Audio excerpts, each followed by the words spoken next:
Hello guys, today we'll talk about how to fix or how to solve Roblox being slow. To know how to fix or how to solve Roblox being slow, you should just go to settings. Here in this page, you will enter to apps, default apps, app settings.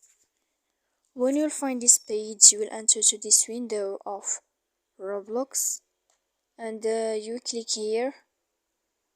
If you will find it in this page, then in this list of app info you will click on first stop and you will click OK. Here we go to click storage. After that we click on clear cache, and in the end you can go to your Wi-Fi and you will click here to turn off your Wi-Fi, and you can turn on your Wi-Fi again as you see. So please don't forget to support us by like and subscribe. See you next time.